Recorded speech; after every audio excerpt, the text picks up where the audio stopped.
अस्सलामुअलैकुम, good morning, कैसे हैं सब लोग? Good morning everyone, welcome to Geo Pakistan with Huma and Abdullah.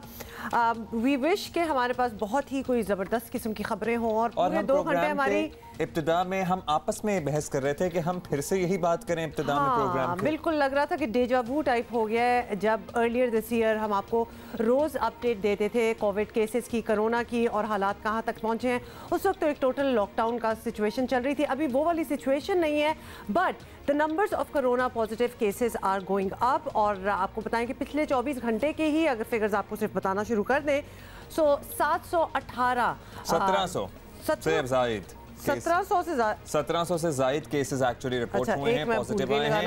हाँ। और मजीद 21 अफराद कोरोना वायरस से इंतकाल भी कर गए हैं। तो कल परसों हमने अलार्मिंग फिगर्स कल परसों हमने रिपोर्ट किया था 1500, फिर 2 दिन लगातार 1600 से अबव, और अब 1700 से तजावुज कर गई है ये तादाद। और पॉजिटिविटी की जो रेशो है वो मजमूई तौर पर 5% से जायद हो गई है।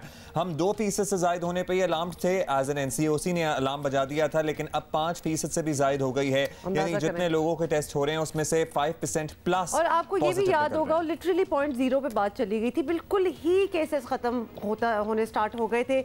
जो क्लिनिक्स, जो हॉस्पिटल सिर्फ कोरोना स्पेसिफिक पेशेंट्स की टेक केयर कर रहे थे, वो वापस अपने रेगुलर ऑपरेशंस पे आ गए थे। Now everything seems to be going back to that as well. अब फिगर्स ही आप देख लें, आप पॉजिटिविटी रेट ही देख लें, यू नो, मतलब ऑल इंडिकेटर्स जो है ना वो आपको बता रहे हैं कि बात थोड़ी सी दोबारा बढ़ रही है। सेम टाइम आपको ये भी बता दें कि जहां अस्पतालों की सूरत हाल का हम तस्करा कर रहे हैं कि वहां कोई बेहतरी एज सच नहीं आई है। अगर आप ये तवक्को कर रहे थे कि अब तो अगर किसी को कोरोना हुआ और उसकी तबीयत ज़्यादा बिगड़ी तो बड़ी आसानी से बेड मिल जाएगा क्योंकि अभी सिस्टम हमारा यूज टू हो गया होगा, नहीं, चूँकि हमारा सिस्टम वैसे का वैसे ही है और नंबर ऑफ केसेस बहुत ज़्यादा बढ़ गए हैं। तो अब भी अगर आप वेंटिलेटर ढूंढने की कोशिश करेंगे या फिर ICU में कोई बिस्तर ढूंढने की कोशिश करेंगे तो वो जुए शीर लाने के मुतरादिफ होगा। बहुत मुश्किल है कि आपके क्रिटिकल पेशेंट्स को कोई सहूलत मिल सके क्योंकि बर्डन अस्पतालों पे, क्लिनिक्स पे बहुत ज़्यादा बढ़ गया है, बहुत ज़्यादा बढ़ गया है। अच्छा, साथ साथ आपको ये तो पाकिस्तान का हाल हम आपको बता रहे हैं every day what ever the update is, हम सबसे पहले शो के शुरू में ही आपके सामने रख देते हैं ताकि आप लोग एक इन्फॉर्म्ड डिसीजन जो है वो अपने लिए, अपनी फैमिलीज़ के लिए बना सके। दुनिया में भी कुछ ऐसा ही हो रहा है जी, दुनिया में बहुत ज़्यादा केसेस दोबारा से बढ़ना स्टार्ट हो गए हैं। सेकेंड लहर, दूसरी लहर जो है वो दोबारा से आ चुकी है। वेल्स का आपको बताएं, this is not the entire UK, Wales की हम बात करें, वहाँ GCSE और A लेवल्स के एग्जाम्स जो हैं, इम्तहानात जो हैं, उनको कैंसिल कर दिया गया है इस साल के लिए, बिकॉज देयर इज़ नो वे। उन्होंने कहा है कि देयर इज़ नो वे कि हम ये तयन कर सकें, ये डिटर्मिन कर सकें कि हमारे स्टूडेंट्स इतना पढ़ चुके हैं, इतना ऑब्वियसली पूरा साल जो है ज़ाया हुआ है, whether they are qualified, they are equipped कि ये इम्तहानात वो देने के काबिल हों या ना हो। और उन्होंने ये डिसाइड किया कि ये इम्तहान नहीं हो। स्प्रिंग समर 2021 के बाद कोई फैसला किया जाएगा इस सिलसिले में, लेकिन अभी तो कोई इम्तिहान नहीं हो रहा। और वो छोटे बच्चे जिन्होंने इस साल यानी कि 2020 में स्कूल जाना था, जैसे कि मेरा बच्चा और हमारे बहुत से दोस्तों के बच्चे जिन्होंने इस साल स्कूल जाना था, अभी वो बच्चे प्री नर्सरी की स्टेज में। प्री नर्सरी में बात स्कूल ऐसे हैं, वैसे मैं हैरान हूँ, कहते हैं जी जूम पे बिठा दें, बच्चा गोद में नहीं टिक के बैठता, बच्चे का जिंदगी का पहला एक्सपीरियंस है, कैसे आप जूम पे उसे प्री नर्सरी बिठा के पढ़ा सकते हैं।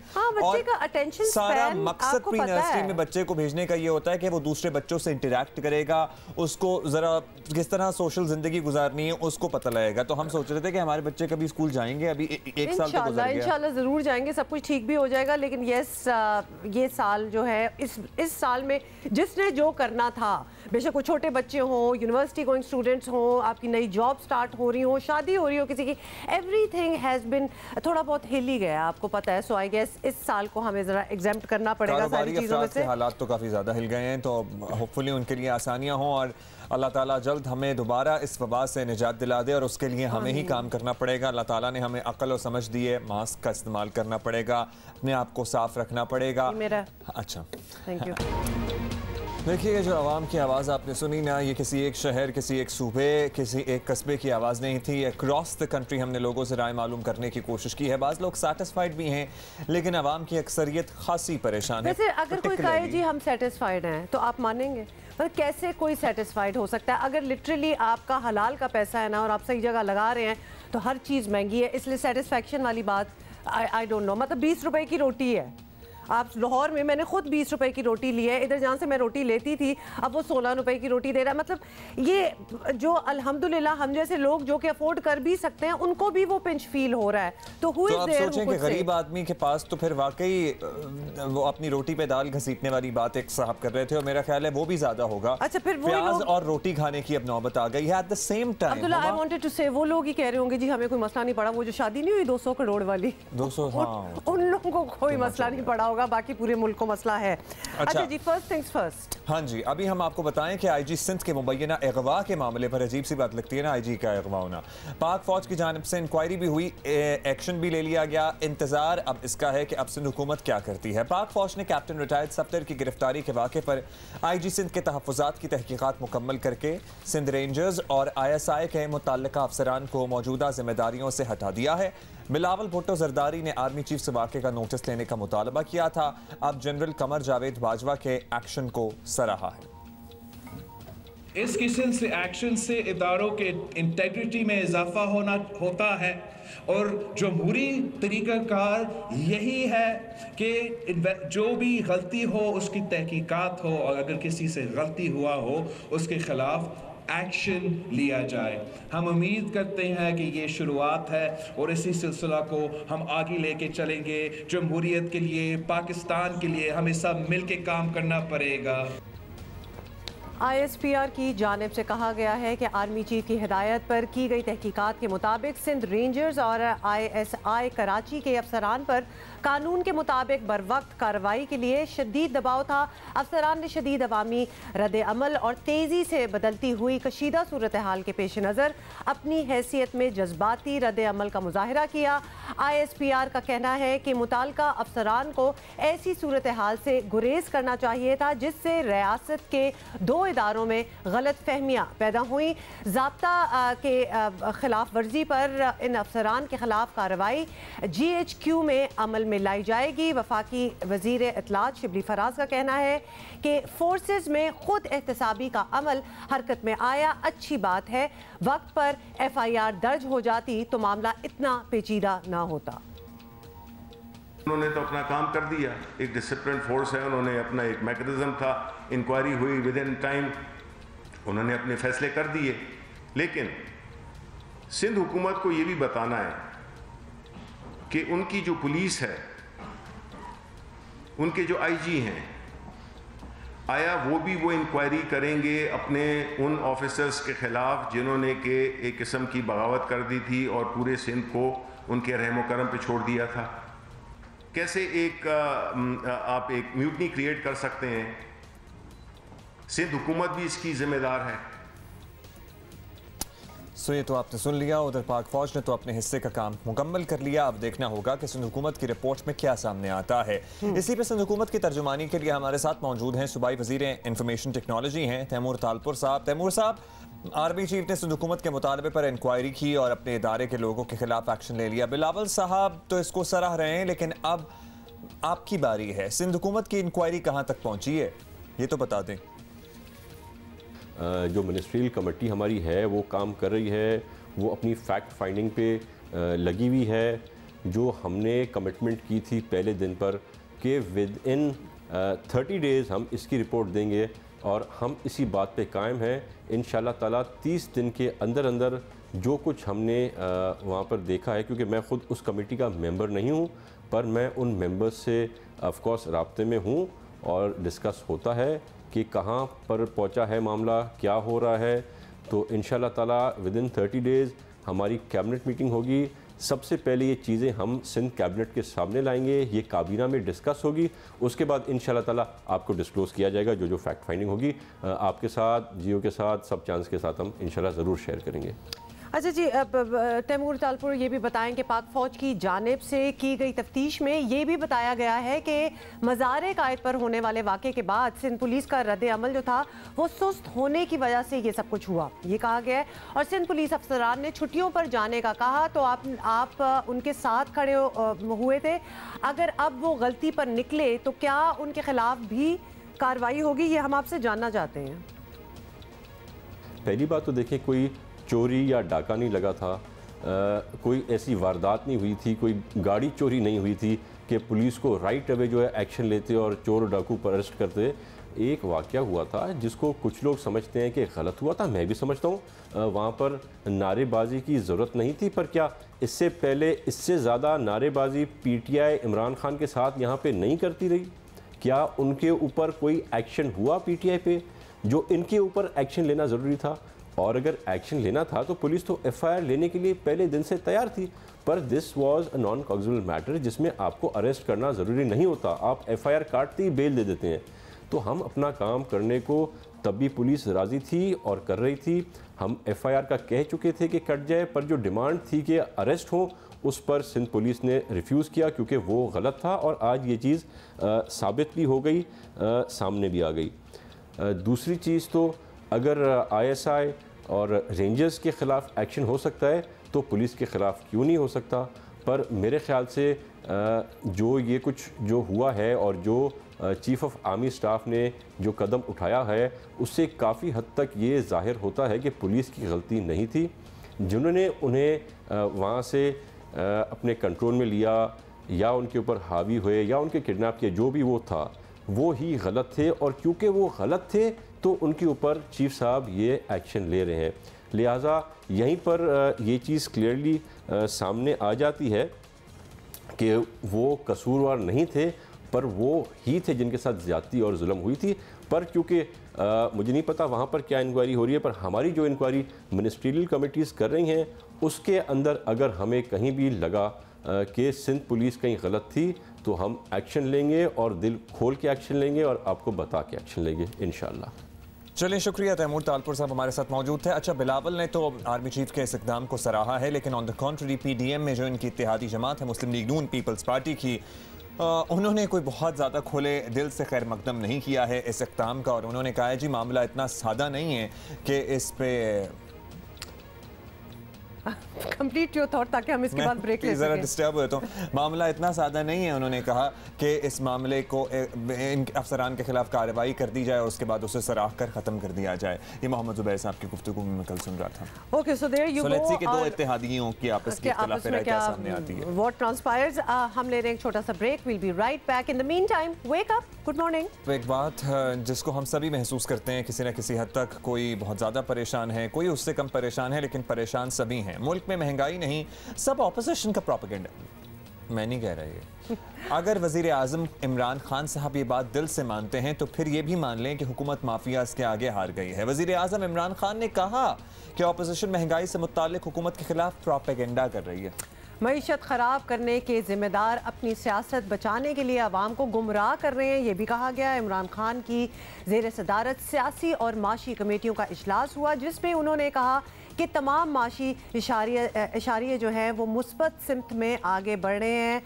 अजीब सी बात लगती है, लेकिन ये हम बता रहे हैं कि जिस तरह सारी बातें हुई, 2 साल की मेहनत से मईशत को पाँव पर खड़ा किया है। माशी पॉलिसियों के समरात जल्द आवाम को मुंतकिल होना शुरू हो जाएंगे, ये भी उनका कहना था। हो सकता है वज़ीर आज़म की बात दुरुस्त हो, लेकिन ज़रा आवाम की भी सुन लेते हैं कि वो क्या कह रहे हैं और क्या सोचते हैं।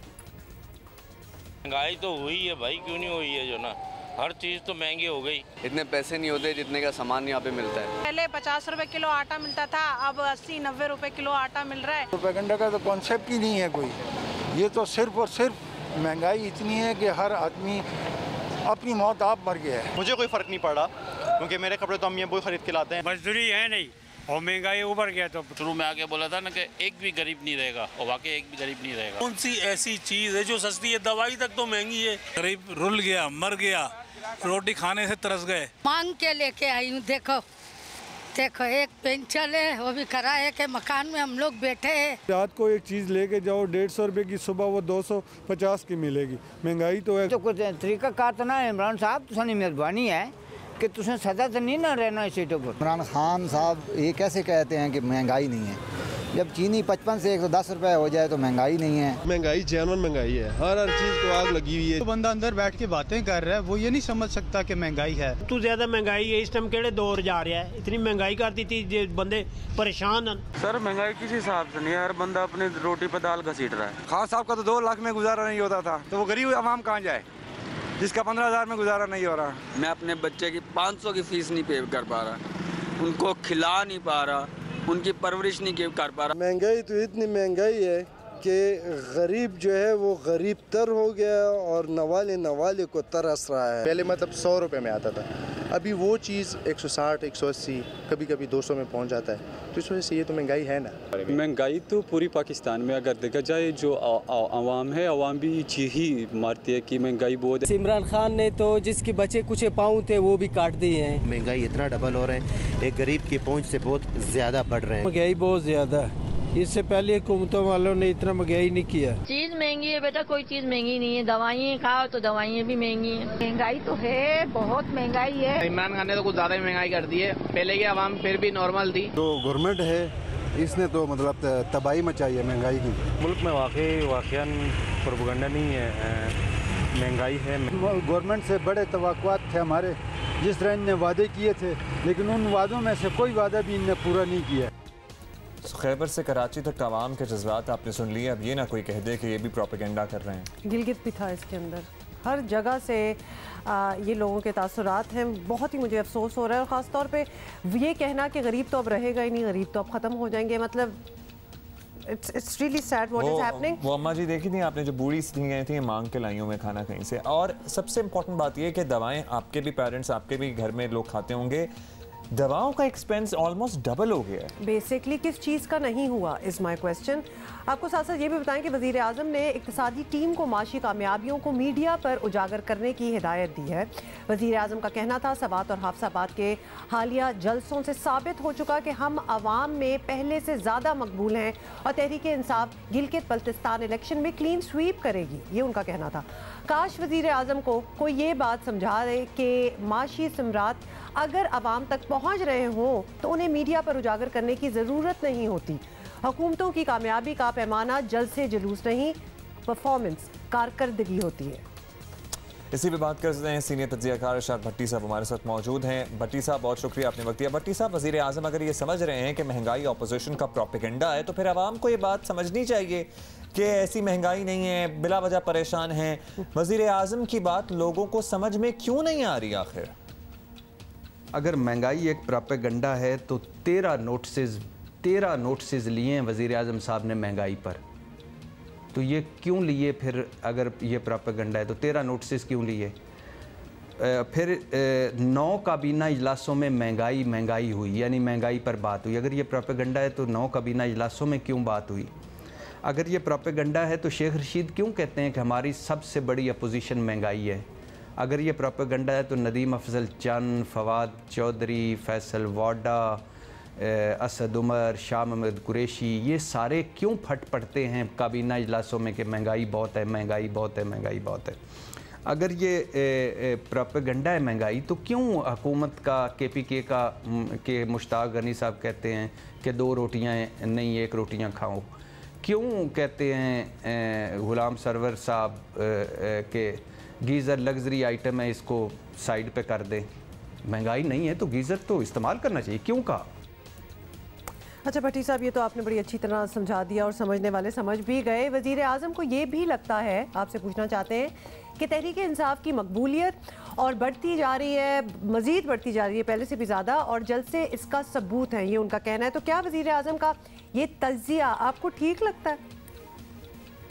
तो अगर मैं पुराने हम एक इलेक्शंस पिछले से पिछले काजी हुसैन अहमद साहब जब हुआ करते थे तो उनके बड़े शानदार बड़े बड़े जलसे होते थे, लेकिन उन जलसों जब इंतखाबात हुए तो उन जलसों में उनको 5 सीटें भी नहीं मिली थी। उन जलसे बड़े बड़े थे, और पिंडी में मुझे याद है लाख के करीब लोगों का एक आखिरी उनका जलसा हुआ था।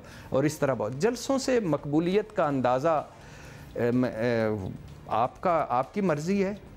मकबूलियत होती, यानी मकबूलियत को जब टर्न ऑन करना है आपने बैलेट बॉक्स में, उस वक़्त क्या होगा, ये एक डिफरेंट स्टोरी है। चलें जी, बहुत शुक्रिया भट्टी साहब। और ये बात आपने बड़ी ज़बरदस्त कही है कि जलसों में जो लोग आते हैं उनसे कोई डिटरमिन नहीं कर सकता कि कितनी मकबूलियत है, बिकॉज हमने देखा भी है, we know a lot of people also जो हर जलसे में जाते हैं, दे रियली हैव बहुत सारी जमातें हैं जो इसकी जलसे में भी जाएंगे, फिर उसके दूसरे वाले की भी, जो जिनकी बन भी नहीं रही होगी, आप they just like to go. बहुत सारा मजमा इकट्ठा करने की काबिलियत होती है उनमें। की बात करेंगे, अब मुख्तलिफ आ रहे हैं लोगों की, बाज़ लोग कह रहे हैं सही फैसला है और बाज़ लोग कह रहे हैं शायद ज़्यादा जिम्मेदारी है। बाबर आजम की बात हो रही है। बिल्कुल जी, आपको बताएं कि बाबर आजम पाकिस्तान क्रिकेट टीम के हर फॉर्मेट के कप्तान मुकर्रर हो गए और वनडे और T20 कप्तानी के बाद बाबर आजम को टेस्ट क़यादत भी दे दी गई है। बड़ा एजाज़ तो है, लेकिन ऑफ कोर्स जिम्मेदारी भी बड़ी है। बाबर न्यूजीलैंड के खिलाफ 2 टेस्ट मैचों की सीरीज़ में पाकिस्तान की क़यादत करेंगे। वो अजहर अली की जगह आए हैं, जिन्हें इस साल 13 मई को पूरे सीजन के लिए कप्तान मुकर्रर किया गया था, लेकिन दौरा इंग्लैंड में नाकिस परफॉर्मेंस के बाद से ही अजहर की छुट्टी की खबरें आना शुरू हो गई थी और एक पॉपुलर ओपिनियन आई गेस ये भी था कि उनको हटा दिया जाए। बाबर आजम का कहना था कि वो ये जिम्मेदारी उठाने के लिए तैयार हैं। बाबर आजम इस वक्त पाकिस्तान टीम के सबसे बड़े खिलाड़ी हैं, इसमें कोई शक नहीं है। उम्मीद यही है कि वो दुनिया के नंबर 1 टेस्ट बैट्समैन भी बनकर दिखाएं। खदशा वही है कि कप्तानी का प्रेशर उनकी परफॉर्मेंस पर असरअंदाज ना हो जाए। और इसी पर बात करते हैं टेस्ट क्रिकेटर सिकंदर वक्त हमारे साथ मौजूद हैं। सिकंदर, अब इससे पहले आपको पता है कि यही सूरत हाल थी कि बाबर आजम की कप्तानी के बारे में लोग कह रहे थे कि शायद ज़्यादा जिम्मेदारी होगी। पाकिस्तान ने T20 सीरीज़ में क्लीन स्वीप किया, उसके लिए हम सभी खुश हैं, आप भी खुश हैं, मुबारकबाद। ख़ास तौर पर हैदर अली, अब्दुल्ला शफीक और उस्मान कादर की परफॉर्मेंस में काफ़ी दम था। हम उन परफॉर्मेंसेस के बारे में आपसे जान लें कि कैसी लगी आपको। बाय द वे, मेरी तरफ से बहुत बहुत मुबारक। नए लड़के खेले और खेलने चाहिए थे और उनको, और हमारे दौर में जैसे न्यूजीलैंड होती थी जिस पे जब भी वो आती थी तो नए लड़के ट्राई होते, तो आजकल जिम्बाब्वे, तो जितने भी ट्राई किए मगर विकेट कीपर भी एक ट्राई करना चाहिए था, यहाँ पर हम मिस कर गए। अच्छा सिकंदर, अब ऑब्वियसली ये सीरीज़ निमट गई और एक इंतहाई मुश्किल इंटरनेशनल चैलेंज आ रहा है न्यूजीलैंड सीरीज़ का, तो अब टेस्ट कप्तानी आ गई है बाबर आजम के पास। आपको ये फैसला ठीक लग रहा है? आपको लगता है कि ये वही रिजल्ट्स गार्नर करेगा जो चाहते हैं हम? बाबर के ऊपर बहुत ज़्यादा जिम्मेदारी नहीं डालनी चाहिए थी, आप लोगों ने बहुत ज़्यादा जिम्मेदारी डाल दी है। और न्यूजीलैंड का टूर तो काफ़ी टफ होता है, वहाँ पे गेंद सीम होता है थोड़ा सा और स्विंग होता है, तो जो कि लड़कों को खेलना मुश्किल होगा। उनके प्लेयर बहुत सीनियर हैं, एक्सपीरियंसड हैं, तो वो बड़ा इंटरेस्टिंग कॉन्टेस्ट होगा और मैं समझता हूँ कि पाकिस्तान के लिए टफ होगा। बाबर को कप्तानी दे के बहुत ज़्यादा जो है आप लोगों ने अंडर प्रेशर कर दिया है। आई होप कि वो रन्स करें, अगर वो अंडर प्रेशर आना शुरू है तो फिर उनके लिए भी प्रॉब्लम हो जाएगी। तो इट इज़ अ गुड और big challenge for Babar Azam. अच्छा सिकंदर, इम्कान यही है कि अजहर अली और सरफराज अहमद न्यूजीलैंड जाने वाली टीम में शामिल ज़रूर होंगे। 2 साबिक कप्तानों की टीम में मौजूदगी से नए कप्तान पे आपको नहीं लगता प्रेशर होगा ज़रा? मुझे तो ऐसा है खदशा वैसे, but you may give your opinion as well. देखें, जहाँ तक अजहर का ताल्लुक है वो तो कंफर्म में जाएंगे। उन्होंने आखिरी टेस्ट मैच में 100 किए, उन्होंने कोई रिटायरमेंट नहीं ली है। और सरफराज का मैं नहीं कह सकता, लास्ट टाइम भी गए थे तो सिर्फ पानी पिला कर आ गए, और दोनों हैं शरीफ लड़के। और सरफराज में भी चालाकियाँ नहीं हैं और अजहर अली में भी नहीं है, तो दोनों शरीफ और अच्छे लड़के हैं। वो सिर्फ अपनी क्रिकेट पर कॉन्सेंट्रेट करेंगे अगर जाएंगे, मगर देखना ये है कि उनको खिलाते हैं कि नहीं खिलाते, दैट्स इज़ वेरी इंपॉर्टेंट। तो दोनों जाएंगे अगर, तो आई डोंट थिंक सो इतना फ़र्क पड़ेगा, मगर बाबर पर प्रेशर रहेगा। ठीक है जी, बहुत शुक्रिया सिकंदर। सिकंदर का कहने का मतलब है कि दोनों शरीफ हैं और साजिशी नहीं है, चलाकियाँ नहीं है। सो जो दोनों जाएंगे और अपनी परफॉर्मेंस पर तवज्जो देके वापस आ जाएंगे। Basically what you see is what you get. तो लिहाजा अच्छी उम्मीद करें और अच्छी परफॉर्मेंसेस वगैरह भी होंगी। Everything is going to be good. अच्छा जी, टाइम कम है लेकिन आपको जल्दी से बता दें कि ट्रांसपोर्ट के मसाइल में फंसे कराची के अवाम के लिए बड़ी खुशखबरी। पाकिस्तान रेलवेज़ ने 16 नवंबर से कराची सर्कुलर रेलवे शुरू करने का ऐलान। सारा ट्रैक क्लियर हो गया? अब यही तब कह रहे हैं, तो कुछ ना कुछ तो इस किस्म की चीज़ बताया गया है कि सहूलत से शहरी 50 रुपए में 60 किलोमीटर का फासला पुरसुकून तरीके से तय कर सकेंगे। It is indeed a huge distance, very long distance. 16 नवंबर से शुरू होने वाली कराची में सर्कुलर रेलवे की सर्विस सिर्फ कहाँ से जनाब? पेपरी से औरंगी टाउन तक के लिए होगी और पेपरी से औरंगी टाउन के ट्रैक के लिए 4 ट्रेनें मुख्तस की गई हैं। ये ट्रेनें 3 घंटों के वक्फे से अप एंड डाउन ट्रैक्स पर चलेंगी। सुबह 7 बजे औरंगी और पेपरी स्टेशन से पहली ट्रेन रवाना होगी, जिसके बाद 10 बजे और फिर दोपहर 1 बजे और शाम 4 बजे भी ट्रेनें रवाना होंगी। शाम 6 भी होनी चाहिए। वैसे बहुत से लोगों को एक ट्रैक मतलब ऊपर नीचे आने जाने वाला हाँ, थोड़ा सा ज़रा कॉम्प्लिकेटेड है। It is a start. मज़ीद इसकी तफसील आनी शुरू भी हो जाएगा। ये ट्रेनें हैं बाय द वे, हम आपको ट्रेनें भी दिखा रहे हैं। ये लोग आपको रोज नहीं मिलेंगे। कैसा फोटो ऑप लगा। ये लोग आपको रोज नहीं मिलेंगे, हर दिन लोग बदल जाएंगे। So this is going to start on 16th of November, which is what 4 days from today. Yes. आज 11. अच्छा जी, अभी आपको मीरा के कल मैं देख रहा था ट्वीट्स चल रही थी और सहाफ़ियों के तल्ख सवालात पर अदाकारा मीरा प्रेस कॉन्फ्रेंस अधूरी छोड़कर चली गई। प्रेस कॉन्फ्रेंस के दौरान उन्होंने कहा कि मैं चैलेंज करती हूँ कि कोई भी शख्स साबित कर दे कि मैंने किसी भी किस्म की कोई फंड रेजिंग की है तो मैं खुद सरेआम फांसी, खुद को कैसे फांसी देंगी सरेआम? नहीं, लेकिन फंड रेजिंग का क्या सिचुएशन है? उन्होंने ये कहा है कि लोगों ने उन पर मुबैना तौर पर उन पर फ्रॉड का इल्ज़ाम लगाया है और इसी मुबैना फ्रॉड का शिकार होने वाले कोरियोग्राफर जिनका नाम लाडा है, लाडा ने इल्ज़ाम आयद करते हुए कहा है कि लॉकडाउन के दौरान अदाकारा मीरा ने गरीबों के नाम पर लाखों रुपए का फ्रॉड किया, यानी कि फंड लेती रही है लोगों से कि मैं लॉकडाउन में लोगों को राशन बांटूंगी, तकसीम करूंगी। By the way I don't remember कि इन्होंने कोई फंड रेजिंग वगैरह की थी इस साल अर्लियर होगी, लेकिन अब वो बहुत जज्बाती हो गई हैं और वो कह रही हैं कि मैं अपने आप को तमाम एजेंसियों के सामने तहकीकात के लिए पेश कर रही हूँ। रो भी रही थी वैसे। दैट्स सैड, बट मुझे इतने डेप्थ का पता नहीं है कि इन्होंने क्या फंड रेजिंग की है और क्या नहीं की, लेकिन ये तो आप लोगों को जिनको पता है, this is the update for it. Meera को अच्छे वक्तों में ना कोई कमर्शियल प्लाजे लेके किराए पे डाल देने चाहिए थे, तो आज इतने मुश्किलात का शिकार ना होती हैं। कितनी टिपिकल किस्म की कोई आपने सजेशन दी है, लाहौरी सजेशन, और हर किसी को यही सजेशन जा रही होती है। अच्छे वक्तों में ये कर लिया होता ना, अच्छे वक्त जब हो रहे होते हैं लोगों को उस वक्त ये नहीं पता होता कि अच्छे वक्त चल रहे हैं। ये रेट्रोस्पेक्ट की बातें हैं।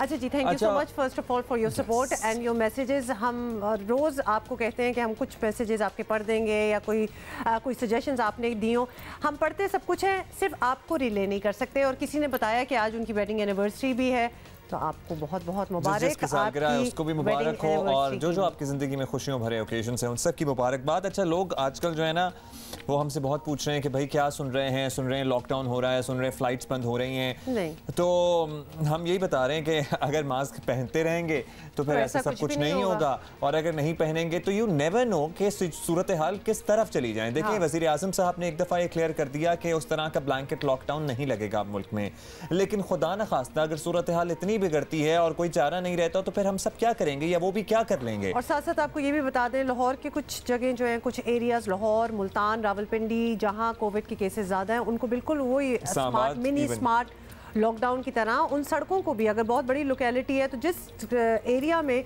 कुछ 2-4 स्ट्रीट्स हैं उनमें ज़्यादा केसेस हैं तो उनको बंद कर दिया गया। ये सारी चीज़ें हो रही हैं। अब इफ़ यू वांट कि इससे ज़्यादा ना बढ़े, जब सब कुछ ही बंद हो गया था अर्लियर दिस ईयर, तो it is in your hand, और कोई हल नहीं है। कोई वैक्सीनेशन, कोई वैक्सीन, जो दुनिया में सब कुछ बन रहा है, इधर पाकिस्तान आने का कोई अभी चक्कर नहीं है, इतनी जल्दी कुछ नहीं होने वाला। वाहिद हल यही है कि हम एहतियात करें, और बस यही है कि अभी कोई ऐसा ब्लैंकेट लॉकडाउन नहीं लग रहा, क्योंकि अफवाहें एक दफ़ा जब फैलना शुरू हो जाएंगे कि 15 से कंफर्म लॉकडाउन है और दोबारा से दुकानें बंद हो रही हैं और दोबारा से बाजार नहीं खुल सकेंगे, तो ऐसा कुछ नहीं है। ऑल्दो हमारी हरकतें ऐसी ही हैं कि शायद ऐसा हो जाए, कोई कसर नहीं, लेकिन अभी कुछ कहा नहीं गया। Anyway, more on that later. Top stories of this hour first. और हम ये बताना चाहते हैं कि हम इसलिए इनकरेज कर रहे हैं इन स्टूडेंट्स को, इन यंगस्टर्स को, ताकि और लोगों को भी इंकरेजमेंट मिले, वो भी मोटिवेट हों, वो भी इस तरह की एक्टिविटीज़ में हिस्सा लें, और फिर अवेयरनेस फैले कि हम इन फर्स्ट प्लेस सीवीयू कराची हो गया, रावल लेक इस्लामाबाद होगी, मरी हो गया, झील सैफिल, गंदा क्यों कर रहे हैं इन जगहों को? और लोग ही गंदा कर रहे हैं ना, एवं तो नहीं गंदगी फैलती जा रही, जितने लोग जहाँ पहुँचते हैं उतना ही गंद पहुँचता है। और दूसरी एक और चीज़ बता दें, ये जो बच्चे, जो यंगस्टर्स हैं, जो सफाई वगैरह मुहिम में, और इतने NGOs को इन्होंने ज्वाइन किया हुआ है, NGOs बनाए हुए हैं, इदारे बनाए हुए हैं, ये इनके दिल से ये आवाज़ निकलती है। मतलब हम एक दूसरे को इनकरेज कर सकते हैं, लेकिन कुछ लोगों में वाकई ये जज्बा होता है। They are very concerned about the environment, they know कि आज ये जो हम गंद फैला रहे हैं, ये अगली जनरेशन्स के लिए ये गंद क्या चीज़ बन चुकी होगी तब तक। We are also suffering from mistakes of the past, तो लिहाजा इट इज़ आवर रिस्पॉन्सिबिलिटी कि हम भी कोई सफाई रख लें। ये यंगस्टर्स उन लोगों में आते हैं, तो we'll be talking to them later in the show. But अभी कोरोना की बात करेंगे। कोरोना के तेजी से बढ़ते केसेस सबको परेशान कर रहे हैं। हुकूमतें किसी न किसी हद तक लॉकडाउन वाली पॉलिसी पर दोबारा आ चुकी हैं। इस माहौल में मौसर वैक्सीन बनने की तस्दीक हो तो कुछ तसल्ली तो मिली है, लेकिन आपको पता है it's a long process. Corona cases में तेजी से इजाफे के सबब पंजाब हुकूमत ने लाहौर, मुल्तान और रावलपिंडी के ज्यादा जो मुतासरा इलाके हैं इसमें स्मार्ट लॉकडाउन लगा दिया है। महकमा सेहत पंजाब के नोटिफिकेशन के मुताबिक ये स्मार्ट लॉकडाउन 19 नवंबर तक जारी रहेगा और इन इलाकों में मार्केट्स, शॉपिंग मॉल्स, रेस्टोरेंट्स और निजी और सरकारी दफातर बंद रहेंगे। बिल्कुल, जबकि अवामी इज्तिमात और लोगों की आमद और रफ्त पर भी पाबंदी होगी इन स्पेसिफिक जगहों पे। 19 तक का आपने कहा, यानी हफ्ता जिस तरह पहले भी हुआ था, ये लगा के देखेंगे कि क्या सूरत हाल है।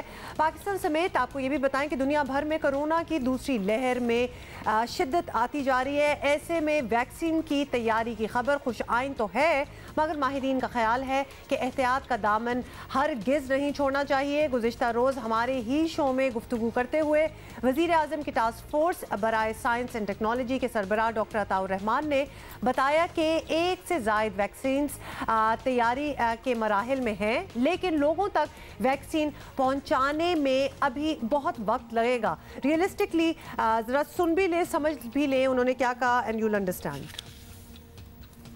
FDA का अप्रूवल नहीं हुआ है, तो जो रेगुलेटरी बॉडीज है उनको अप्रूव करना है, उसमें कम से कम 2 महीने लगेंगे मेरे अंदाजे के मुताबिक। वो रिजल्ट्स देखेंगे और अगर अप्रूवल दे देती है तो फिर अगला मरहला शुरू होगा।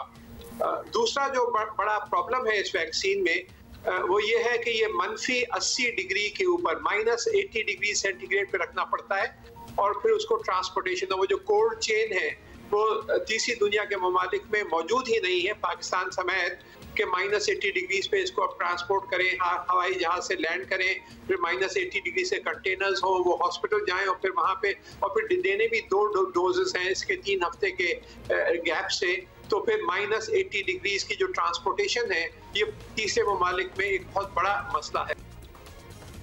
कोरोना से बचाव की वैक्सीन अभी दस्तयाब नहीं और कई माह तक इसको दस्तयाब होने का इम्कान भी नहीं है, इसलिए एहतियाती वाहिद इलाज है। ये हम बारहा आपसे कह चुके हैं। University of health sciences Lahore के वाइस चांसलर डॉक्टर जावेद अकरम से बात करते हैं, वो हमारे साथ हैं। डॉक्टर साहब बहुत शुक्रिया। डॉक्टर साहब पहले तो ये बात कर लेते हैं कि कोरोना की जो दूसरी लहर है, जिस तेज़ी से फैल रही है बीमारी, क्या तिब्बी माहिरीन को इसका अंदाज़ा था कि वाकई हम इतना अच्छा कंट्रोल कर लेंगे और उसके बाद जब दोबारा शुरू होंगे केसेस तो वो इतनी तेज़ रफ्तारी से बढ़ेगी तादाद?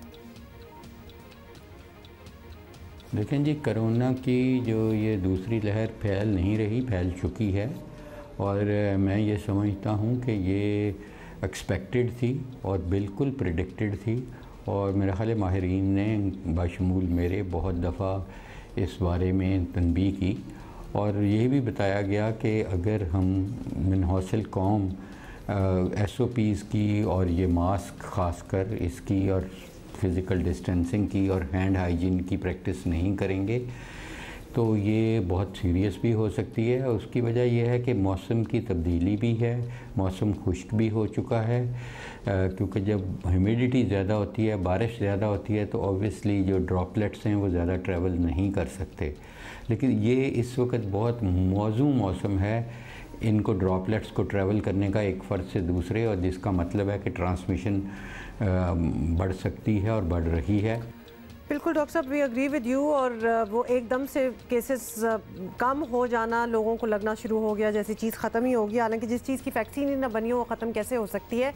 अब हुकूमत का प्लान ये है डॉक्टर साहब कि मुकम्मल नहीं लेकिन स्मार्ट लॉकडाउन किए जाएंगे और होना शुरू भी हो गया और लोगों को इज्तिमा से रोका जाएगा। पता नहीं अब ये पॉलिटिकल जो जलसे हो रहे हैं उनको भी रोका जाए या ना जाए। आपके ख्याल में डॉक्टर साहब ये हिकमत अमली ठीक है या फिर मुकम्मल लॉकडाउन ही एक वाहिद हल हो सकता है? देखें जी, कोई भी हिकमत अमली जो कि लोगों को इकट्ठा होने में, पीपल टू पीपल कांटेक्ट रोक सके, चाहे वो स्मार्ट लॉकडाउन हो, अल्ट्रा स्मार्ट लॉकडाउन हो, माइक्रो लॉकडाउन हो, या इनसे अगर गुजारा होता है तो बहुत अच्छी चीज़ है, क्योंकि इनका फ़ायदा ये होगा कि ये सिलेक्टेड लॉकडाउन्स हैं और इनसे आपकी मईशत या लोगों की गुर्बत को फ़र्क नहीं पड़ेगा। लोग अपनी रोज़ी कमा सकेंगे, अपनी अपना और अपने घर वालों का पेट पाल सकेंगे, ख़ासकर डेली वेजेस वगैरह। तो अच्छा तो यही होगा कि हम चाहे लॉकडाउन गवर्नमेंट कम करे या ना भी करे, हम अपने आप को लॉकडाउन काफ़ी हद तक कर लें। डॉक्टर साहब, अब इसी कोरोना के खिलाफ जंग में एक बड़ी खबर ये मिली है कि एक वैक्सीन तैयार हुई। पाकिस्तान में भी वैक्सीन की आजमाइश वगैरह हो रही है, गालिबन चाइनीज़ वैक्सीन की। तो क्या पाकिस्तान में अभी वैक्सीन आने में, आम लोगों तक पहुँचने में बहुत वक्त लगेगा, या उम्मीद रखें हम कि हाँ ये जल्द खुशखबरी दस्तयाब होगी हम लोगों के लिए भी? हमारी अल्हम्दुलिल्लाह पाकिस्तान में हम 3000 से ज़्यादा लोगों पे ट्राई कर बैठे हैं। सेफ्टी इसकी इस्टेब्लिश्ड है क्योंकि ये फ़ेज़ 3B ट्रायल्स हैं। ये वो ट्रायल है जो पाकिस्तान में इस वक्त हो रहा है और पूरे पाकिस्तान में हो रहा है, और लाहौर में ज़ाहिर है हमारी यूनिवर्सिटी कर रही है कि जिसके बाद सिर्फ इसने कमर्शलाइज होना है। तो मैं समझता हूँ कि ये जो वैक्सीन है वो पाकिस्तान में भी इंशाअल्लाह चंद हफ्ते दूर है, 6 से 8 हफ्ते में कमर्शली अवेलेबल होनी चाहिए। और जब 30 से 35% को ये वैक्सीन लग जाएगी तो ये वबा कंट्रोल में इंशाअल्लाह ताला आ जाएगी। और मैं समझता हूँ कि उसी तरफ हमें कोशिश करनी चाहिए कि हमारे ट्रायल्स अपनी पॉपुलेशन पे, ये ज़रूरी होगा अगर कोई अमेरिकन में ट्रायल्स हुए हैं या चाइनीज़ में हुए हैं, हो सकता है कि हमारे में वो मौसर ना हो। अभी तक जो 3000 लोगों में हमने टेस्ट किया है, हमारी एंटीबॉडी रिस्पांस अल्हम्दुलिल्लाह बहुत अच्छी है। और स्पाइक प्रोटीन एंटीबॉडीज़ जब हम टेस्ट करते हैं 28 दिन बाद वैक्सीन लगाने के, तो उसकी अच्छी प्रोटेक्शन हमें मिल रही है। और मैं समझता हूँ कि ये हमारे पाकिस्तानियों के लिए, हम सब के लिए बहुत खुशखबरी है कि इंशाअल्लाह बहुत जल्द हम इस काबिल हो जाएंगे कि हम अवामुन नास को वैक्सीन मुहैया कर सकेंगे। बहुत शुक्रिया डॉक्टर जावेद अकरम हमारे साथ। डॉक्टर साहब, आपने तो बड़ी अच्छी खबर दे दी है कि चंद हफ्ते हम भी दूर हैं कि अब ये दस्तयाब होना शुरू हो जाए। अगर हमारे यहाँ इतनी प्रोग्रेस हो गई है तो इसको मज़ीद इंकरेजमेंट मिलनी चाहिए और हुकूमत को इस पर और ज़ोर देना चाहिए कि हमारी जो अपने ट्रायल्स हैं, हमारी जो अपनी वैक्सीन्स हैं, चाहे वो चाइनीज़ हैं या यहाँ मकामी तैयार की गई हैं, ज़ाहिर है उसको फाइनल करने की स्टेज तक लाने के लिए मज़ीद कोशिशें की जाए। हाँ, लेकिन अभी कुछ हफ्ते के डॉक्टर साहब ने तो कहा है, लेकिन फिर हम कुछ लोग होते हैं ना, वो इंतज़ार में बैठ जाते हैं कि जी अब तो आ ही रही है दवाई या वैक्सीन आ रही है, अब इसको ज़रा फिर भी टाइम लगेगा। यकीनन इसको टाइम लगेगा।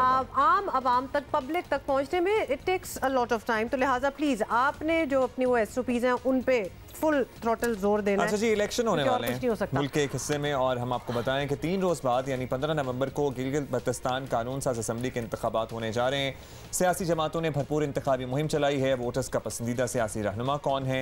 अच्छा, इस बारे में जी गैलप पाकिस्तान और पल्स कंसल्टेंट ने अलग अलग सर्वे जो हैं वो करवाए हैं। दोनों सर्विस में पसंदीदा सियासी रहनुमाओं में इमरान खान साहब ऑफ कोर्स पहले नंबर पर, बिलावल भुट्टो दूसरे और नवाज शरीफ तीसरे नंबर पर आए हैं।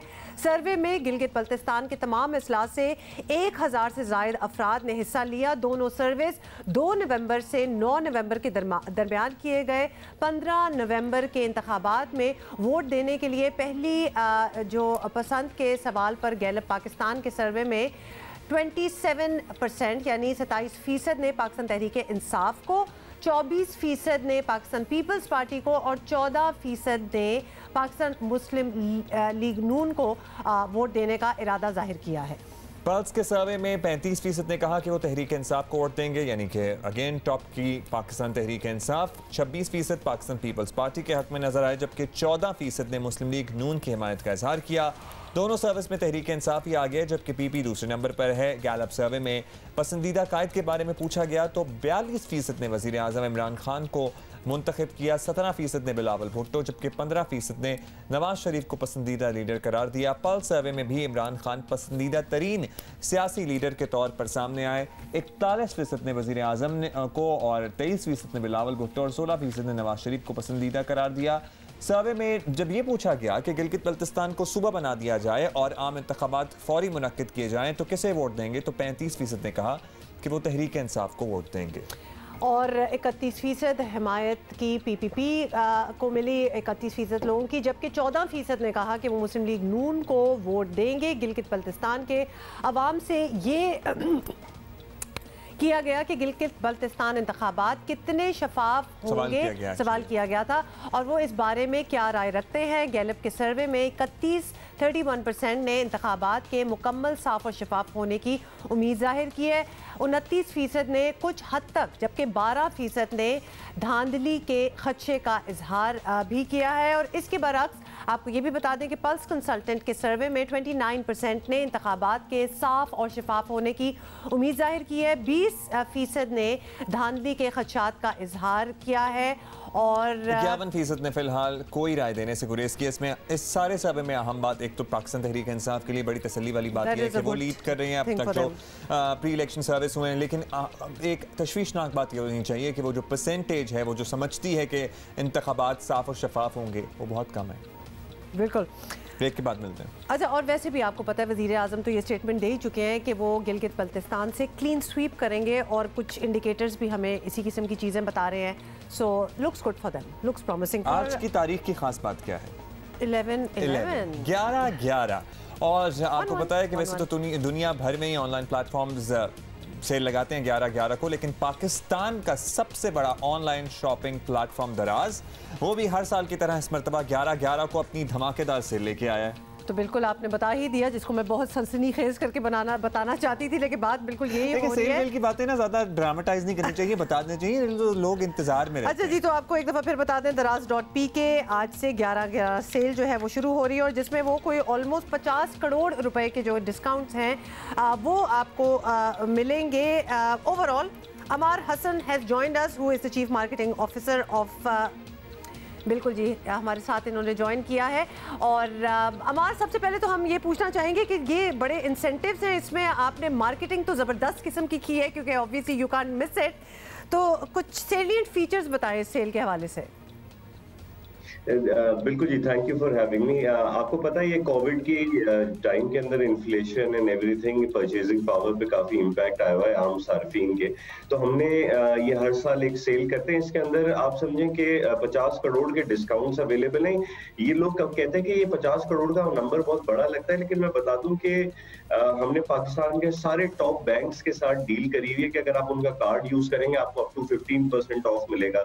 हमारी कुछ फ्लैश सेल्स लगती हैं जहाँ पे 25,000 रुपए तक का डिस्काउंट है। तो I think it's all in all great moment to do your shopping, revenge shopping after all that time. नहीं तो अब मुझे बताइए, जो फ्लैश सेल्स, इसके लिए तो बड़ी देर तक फिर ऐप पे बैठे रहना होता होगा, क्योंकि मैं कभी नहीं अवेल कर सका ये फ्लैश सेल्स, उसको कैसे अवेल कर सकते हैं ये बता दें जरा। कुछ टिप्स जो आपके पास हो, कुछ हिडन टिप्स वो बता दें। हमारे खास तौर पे ऑनलाइन शॉपिंग एक साइंस बन चुकी है। बिल्कुल, एब्सोल्युटली जी। देखिए 9 से 12 हमने इसीलिए टाइम मखसूस कर दिया ताकि पूरा दिन आप ऐप पे ना बैठे रहें। तो 9 से 12 की फ्लैश सेल लगेगी आज रात। इसके साथ साथ जो लोग आपका शो देख रहे हैं, आपको पता है मैं एक रेगुलर आता रहता हूँ आपके शो में, तो मैं अपने साथ एक वाउचर भी लेकर आया हूँ, जियो न्यूज 11/11। अगर आप ये यूज करेंगे तो आपको अप टू 10% का ऑफ मिलेगा, जो भी इस वक्त आपका शो देख रहे हैं। नहीं, हमें पता है, क्लियर कर देंगे कि ये अप टू 10% इजाफी ऑफ होगा, जो ऑलरेडी ऑफ चल रहा होगा उसके ऊपर होगा। जी जी, बैंक कार्ड्स और ये स्टैकेबल हो सकते हैं। तो अगर किसी भी बैंक कार्ड के ऊपर 10% का ऑफ है और जो अभी आपके शो देख रहे हैं उनको ये जो मैंने कोड बताया है जियो न्यूज 11/11, तो ये इजाफी मिलके 20% हो जाएगा। अच्छा, अब ये तो जबरदस्त बातें हो गई हैं। मैं जरा कन्फेशन कर लूं कि मैं सुबह सुबह फजर के टाइम ये सेल देख रहा था, दराज की क्या चल रही है। फजर के टाइम सेल देख रहे थे। हाँ, क्योंकि वो उस टाइम उठ ही जाते हैं हम लोग, तो हम जरा देख रहे थे कि क्या अच्छी चीजें चल रही हैं। बाज़ औक़ात क्वालिटी के बारे में तहफ़्फ़ुज़ात आते हैं लोगों को अमार, तो मैं उनको पर्सनली बता रहा था कि अगर आप कंप्लेन करेंगे तो चीज़ वापस हो जाएगी, लेकिन अभी भी लोगों को ये प्रोसेस शायद इतना क्लियरली समझ नहीं आया या नहीं आता कि उनको लगता है कि नहीं, जब तक चीज़ हाथ से नहीं देखेंगे या अपने सामने नहीं देखेंगे या ये ब्रांड तो बताया हो, ये उसकी कॉपी ना हो, ये जो कॉपी वाला एलिमेंट होता है ना, ये बड़ा लोगों के जहन में होता है। बिल्कुल आप सही कह रहे हैं। इसके लिए हमने दराज मॉल नाम का एक अलग सेगमेंट बना दिया है। तो ऑल ऑफ द दराज आइटम्स आर सेपरेट। दराज मॉल का एक अलग आइकन है, इसके अंदर आपको सारे ऑफिशियल ब्रांडेड गुड्स मिलेंगे। तो जो भी आपकी डिफरेंट ब्रांड्स की चॉइस है, चाहे मेकअप, फैशन, ये उनके ऑफिशियल स्टोर्स हैं। तो अगर आपको इबाम है कि कोई फेक चीज ना जाए तो दराज मॉल आपको जो है ना 100% ओरिजिनल प्रोडक्ट की सेटिस्फेक्शन देता है। उसके बावजूद अगर आपको कोई प्रॉब्लम आती है तो हम आपके घर से सामान पिक कर लेंगे। पहले का प्रोसेस थोड़ा सा परेशान कुन था, आपको हमारे ऑफिस आना पड़ता था, हमारे शॉप्स आना होता था रिटर्न करने के लिए। अब हम आपके घर से खुद पिक कर लेंगे। 750 रुपए का कम का आइटम है तो आपको चीजें वापस करने की भी जरूरत नहीं है, हम पैसे आपको वैसे ही अकाउंट में ट्रांसफर कर देंगे। ओ लवली अमार, ये तो आपने बड़ी ज़बरदस्त किस्म के इंसेंटिव दिए हैं और ख़ास तौर पे स्पेसिफिकली जियो पाकिस्तान के व्यूअर्स के लिए जो आपने इंसेंटिव दिए है जियो न्यूज़ 1111 ये कोड आपने बताया। बहुत बहुत शुक्रिया अमार फॉर बीइंग विद अस। हाँ जी, तो दिस इज गुड। आज का दिन है अब्दुल्ला, तो लगता है सुबह फजर के वक्त से ही चीजें ऑलरेडी वो ऐड टू कार्ट, वो आप ऐड टू कार्ट करते जाओ, उसके बाद इकट्ठा ही कुछ कर रहे हैं। आपकी 2-3 कार्टें तो बन गई होंगी ना? नहीं, ऐसा कुछ नहीं हो रहा। Anyway, so this is the sale, big sale today. ज्यादा है अभी हम बता रहे थे। हाँ, लेकिन इसीलिए तो मैं हम इनकरेज भी कर रहे हैं लोगों को कि सेल पे अगर आप चीजें खरीदना चाहें। अच्छा जी, अभी हम आगे बढ़ेंगे। दिस इज इंटरेस्टिंग क्योंकि इसका एक सीरीज जो है अगर आप कहना चाहते हैं तो हमने पहले भी कवर किया है और बात भी की है इस बारे में। 2 दिन पहले आपको याद दिला दें कि हमने ये बात की थी कि हुकूमतों और अवाम की लापरवाही की वजह से कराची का साहिल समुंदर जो है वो किस तरह गंदगी में अट गया है और फिर नौजवानों की एक तंजीम ने इसकी सफाई का बेहतरीन काम किया। वो हमने आपको मुलाकात भी करवाई थी। इस्लामाबाद रावलपिंडी की मशहूर तफरीगाह रावल लेक पर भी कुछ ऐसा ही हाल था और वहाँ भी नौजवान स्टूडेंट्स की टीम ने सफाई का ये मिशन जो है वो शुरू किया है। Students help association for help in education या शेयर के नाम से, आपको याद होगा। हमारे साथ उस दिन भी मौजूद थे और आज भी मौजूद हैं जी, और इन्होंने हमें ज्वाइन किया। ज़रमीना शहजाद हमारे साथ हैं और हफ्सा मेहदी। तो इन्होंने इस्लामाबाद की खूबसूरत रावल झील, आपकी यादें वाबस्ता हैं? हाँ, रावल लेक बड़ी खूबसूरत जगह है, इट्स ब्यूटीफुल। रावल झील की सफाई की है और ज़रमीने शहजाद और हफ्सा मेहदी को हम खुशामदीद कहते हैं जो joining us from Islamabad studio. अच्छा ज़रमीने, सबसे पहले तो आपसे ये पूछना चाहूँगी for people who are out of Islamabad, और पहले हम वहाँ रहते थे तो ये जगह साफ होती थी, अब क्या इतना आलूदगी, इतना गंद वहाँ फैल गया है कि it is a mission to keep it clean और क्लीन इट? तो it is a mission to keep it clean because phase 1 CDA ने बहुत ज़्यादा डेवलप किया, पूरा डेवलप्ड है, बहुत खूबसूरत है, शॉप्स है, मार्केट, सब कुछ है उसमें। लेकिन हमने फेज़ 2 रावल लेक का साफ़ किया ना। फेज़ 2 थोड़ा सा हिडन लोकेशन है लेकिन it's such a beautiful location, however not a lot of people know about it. So CDA के साथ हमने 30 वॉलंटियर्स लिए हमारे स्कूल से और जिन्होंने वॉलंटियर करना था, और CDA ने इक्विपमेंट प्रोवाइड किया। तो हमने नवंबर 7 पे सैटरडे पे पूरा जगह साफ़ कर दिया। लेकिन ये बहुत बड़ा इशू है, इसलिए लोगों को, हमारा इस्लामाबादी अवाम को, they don't understand that they need to take care of their own city and make it beautiful. Hafsa से हम पूछेंगे कि इस्लामाबाद में ज़ाहिर है एक तो खूबसूरत शहर है और निस्बतन अगर कराची देख लें आप तो परेशानी हो जाए शायद, लेकिन इस्लामाबाद ज़ाहिर है ऑलरेडी बहुत साफ शहर हम लोगों को तो लगता है as compare to Karachi in other parts of the country. Hafsa आप बताएं, अभी भी आपने एक दिन तो सफाई कर ली लेकिन दोबारा से गंदगी ना हो इसके लिए अवेयरनेस भी तो फैलाना ज़रूरी है। यहाँ वहाँ पर डस्टबिन इंस्टॉल करना, वहाँ पर परमानेंट कोई डिस्पोजल का निज़ाम मौजूद हो कि कूड़ा वहाँ से इकट्ठा किया जाता रहे और फिर डिस्पोज ऑफ किया जाता रहे।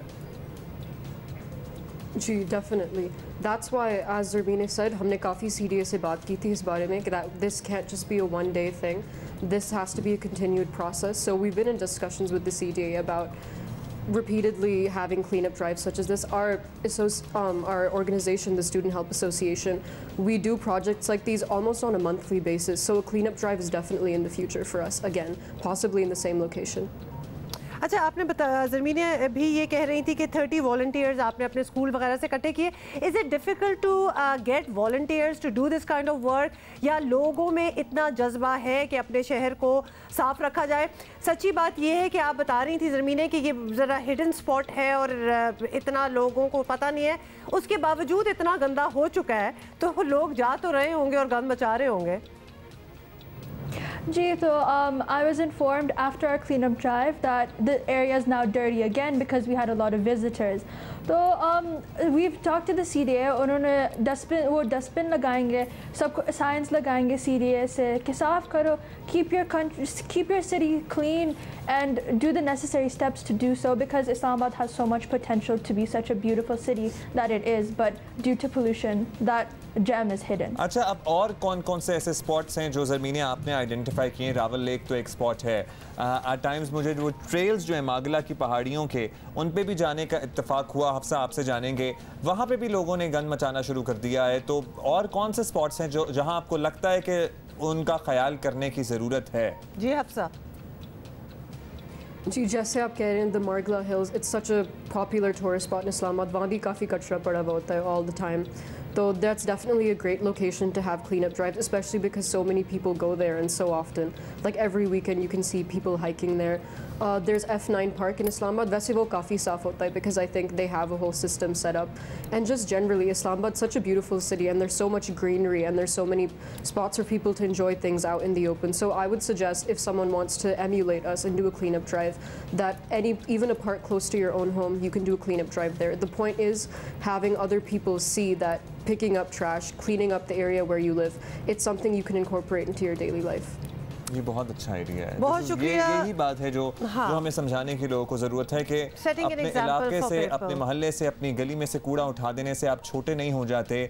ये आप ही का माहौल है, इसको साफ रखना आप ही की जिम्मेदारी है। और फिर आप करके लोगों को इंस्पायर कर सकते हैं। अगर लोग आपको देखेंगे कि आप बड़ी अच्छी तरह अपनी जगह की सफाई रखी हुई है, you are taking care of your environment, तो वो फिर कोशिश करेंगे को अपनी जगहों को भी उस तरह रखेंगे। ज़रमीने शहजाद, हफ्सा मेहदी, बहुत बहुत शुक्रिया आप दोनों ने हमें ज्वाइन किया। और इस एसोसिएशन जो है शेयर, इसमें बहुत से स्टूडेंट्स हैं। अब हमें पता चल रहा है कि कराची में भी लोग हैं, इस्लामाबाद में भी इस काम के लिए, ताकि सफाई रहे। एंड ऑफ कोर्स ये जो आदत है सफाई की, ये ज़रा ज़्यादा प्रमोट की जाए। और नौजवान होते हैं ना, तो दूसरों को इंस्पायर भी करते हैं। बच्चों को पर्टिकुलरली जो इनसे छोटे हैं उनको इंस्पायर करेंगे ये अच्छे काम करने के लिए। मुल्क के मैदानी इलाकों में स्मॉग ने रंग दिखाना शुरू कर दिया है। हम रोज़ाना आपको मोहतात रहने की तंबीह करते हैं। हुकूमत का दावा है कि इस मरतबा मुकाबले की बेहतरीन तैयारियाँ हैं। वज़ीर आज़म के मुआविन खुसूसी बराए मौसमियाती तब्दीली मलिक अमीन असलम का कहना है कि स्मॉग से निमटने के लिए नई टेक्नोलॉजी मुतारिफ करवाई जा रही है। इस टेक्नोलॉजी के ज़रिए काश्तकारों को धान की फसल की बाक़ियात को जलाने से बचने और इसे नामियाती खाद में तब्दील करने में मदद मिलेगी। और आपको ये भी बताएं कि वजारत मौसमियाती तब्दीली की तजवीज़ पर महकमा ज़राअत पंजाब के इश्तराक से 30 अरब रुपए की लागत के मंसूबे के तहत मुल्क भर के किसानों को 50,000 जदीद मशीनें दी जाएंगी, जो फसलों की बाक़ियात को जलाने से बचने में मदद देंगी। और स्मॉग के बायस रेड जोन में कोरोना मरीजों की अमवात की शरह में भी इजाफे के इम्कानात हैं। लिहाजा फ़िज़ाई आलूदगी के ख़िलाफ़ इस बार कहीं ज़्यादा संजीदा कोशिशों की ज़रूरत है और कुछ किया भी जा रहा है। So that is good. I am very happy to hear about the मशीनें, क्योंकि इस किस्म की चीज़ें होनी चाहिए। अभी बात कर लेते हैं। वफाकी वज़ीर बराए माहौलियाती तब्दीली मलिक अमीन असलम ने ही हमें ज्वाइन किया है, because this is one thing जहाँ पे हम सबको तवज्जो देना है अगर आने वाली नस्लों को महफूज रखना है। मलिक साहब, पाकिस्तान में गुज़श्ता कई सालों से सर्दी के मौसम में स्मॉग का बड़ा मसला अब ये बन गया है। इस दफ़ा कहा गया है कि हुकूमत ने तैयारी की है, तो क्या इक़दाम लिए हैं, हम ज़रा आपसे समझना चाहते हैं। इसमें इक़दाम क्या क्या मैं आपके सामने रखना चाहता हूँ कि ट्रांसपोर्ट सेक्टर के लिए इसमें सबसे पहले तो हमने जो यूरो 2 फ्यूल आता था उसको हमने यूरो 5 के ऊपर किया। ये फेडरल गवर्नमेंट की जिम्मेदारी थी और अब यूरो 5 फ्यूल जो है वो पाकिस्तान में बिक रहा है, लाहौर में स्पेशली, जिसकी वजह से एमिशंस वैसे गाड़ियों की कम होती हैं। फिर इलेक्ट्रिक व्हीकल की पॉलिसी हमने अप्रूव की है और इंशाल्लाह बहुत जल्द वो आप देखेंगे कि मोटरसाइकिल, रिक्शाज और कार्स इलेक्ट्रिक में आएंगी और हमारा फोकस होगा कि लाहौर के अंदर उसको मरकूज़ किया जाए। इसके अलावा ट्रैफिक मैनेजमेंट प्लान और जो धुआं देने वाली गाड़ियाँ उनकी आइडेंटिफिकेशन और उनके चालान किए जा रहे हैं ट्रैफिक पुलिस के ज़रिए। और ऐसे हॉटस्पॉट जहाँ पे ट्रैफिक कंजेशन हो जाती है उनको कंट्रोल करने के लिए भी एक ट्रैफिक फ़्लो प्लान तैयार किया है। दूसरा हमारा इशू है क्रॉप बर्निंग का, कि जो धान की फसल को जलाते हैं और फिर आगे वीट लगानी होती है फार्मर ने, और वो टाइम बड़ा शॉर्ट हो गया है। क्लाइमेट चेंज की वजह से वो सिर्फ 10 एक दिन का टाइम होता है जिसमें वो स्विच ओवर करना होता है। अब इसके लिए एक तो सेक्शन 144 लगाया गया है और जो कि क्लाइमेटी करार दिया गया है स्मॉग को, इसलिए उसमें भी स्पेशल पावर्स डिस्ट्रिक्ट एडमिनिस्ट्रेशन के पास हैं वो जिस पे क्लैम्प डाउन कर सकें। ये जो कंट्रोल रूम है इसके लिए वहाँ पर स्पेशली हमने 25,000 कमेटीज़ बनाई हैं पूरे पंजाब के अंदर, विलेज कमेटीज़, जो कि रिपोर्ट करती हैं एक ऐप के ज़रिए अगर कोई इस तरह की क्रॉप बर्निंग हो रही है। ज़बरदस्त, मलिक साहब बड़ा काम किया है। मलिक साहब एक और खदशा जो है उसके हवाले से भी कुछ क्लैरिटी दे दें कि पाकिस्तान में स्मॉग की एक बड़ी वजह भारत में फसलों की बाकियात जलाना भी करार दिया जाता है। इसके बारे में बात भी होती रही है ओवर द ईयर्स। तो क्या भारतीय हुकाम से इस सिलसिले में बात की गई है कोई, या बात करने की कोई ज़रूरत आपने महसूस की है?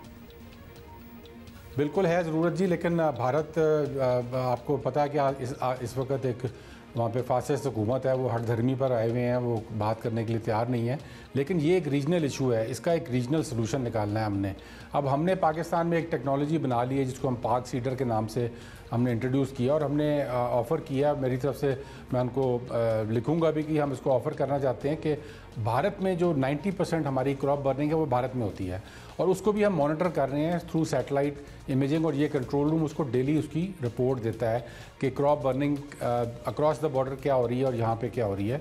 और हमारे पास जो डेटा है उसके मुताबिक 90% वहाँ पर क्रॉप बर्निंग हो रही है और पंजाब में बहुत कम हुई है पिछले साल के निस्बत पाकिस्तान के पंजाब में।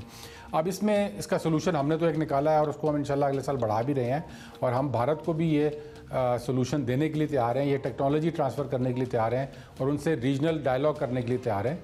लेकिन भारत को अपनी हठधर्मी से निकलना होगा और इस मसले का जिसका आम लोगों पर, आम आवाम के ऊपर जिसका नुकसान है, उसका सोल्यूशन हमें रीजनल तौर पे ढूंढना है। ज़ाहिर है सब दुनिया तो सभी की दुनिया है ना, इसमें क्या मुल्कों की बाउंड्रीज को देखा जाए, सब इंसानों के लिए करना चाहिए। एनवायरनमेंट की जब बात हो रही हो तो रीजनल इश्यूज तो हो ही जाते हैं। बिल्कुल। अच्छा, अब ये बताइएगा मलिक साहब कि स्मॉग का मसला कुछ लॉन्ग टर्म हल भी ज़ाहिर मांगता है। फ़ज़ाई आलूदगी को ख़ास तौर पर बड़े शहरों में नीचे लाना होगा। लाहौर का इंडेक्स आपको पता है कहाँ पहुँचा हुआ है। एक बात कही जा रही थी कि बड़े इंजन वाली गाड़ियों पर पाबंदी लगाई जाएगी, कोई ऐसी है चीज़ प्लान में?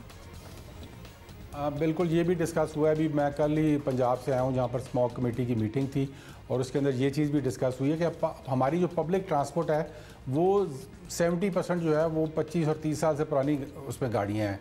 अब उनको हमें रिटायर कर देना चाहिए और उनकी जगह नई व्हीकल्स लेनी चाहिए, लेकिन उसके लिए ऑब्वियसली फंड्स रिक्वायर्ड हैं। दुनिया में ये भी किया जाता है कि जो गाड़ियों की टेस्टिंग का प्रोसेस है उसको हमें बेहतर करने की ज़रूरत है, बल्कि इस वक्त तो नॉन एग्जिस्टेंट है पाकिस्तान में। हमने एक पायलट यहाँ पर स्टार्ट किया है, को 8-10 स्टेशंस बनाए हैं। अब उसको हमने पब्लिक प्राइवेट पार्टनरशिप के तहत आगे बढ़ाना है और ऐसे स्टेशंस लगेंगे जो कि गाड़ियों की हेल्थ को चेक करेंगे और फिर टोकन गाड़ियों का तभी मिलेगा जब वो हेल्दी होंगी और पोल्यूशन से पाक होंगी, तभी वो सड़क के ऊपर आ सकेंगी। बहुत बहुत शुक्रिया। हमसे बात कर रहे थे मावन खुसूसी बराए मौसमियाती तब्दीली मलिक अमीन असलम साहब।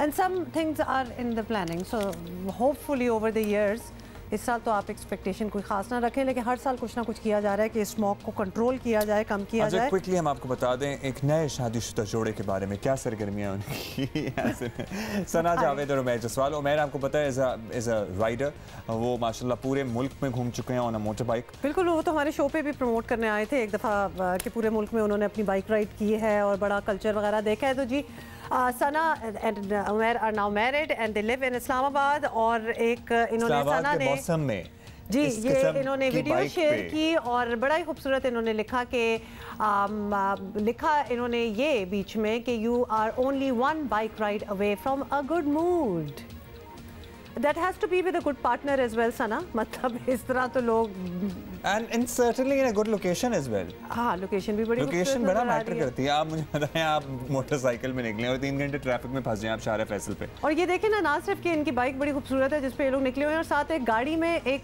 कैमरा भी साथ ट्रैवल कर रहा है इनकी तस्वीर बनाने के लिए, तो हर चीज़ एक गुड मूड की है। अच्छा जी, this is all for today और we will see you tomorrow. कोई एडवाइस देना चाहते हैं? मास्क पहनिएगा please. We'll see you tomorrow. Bye.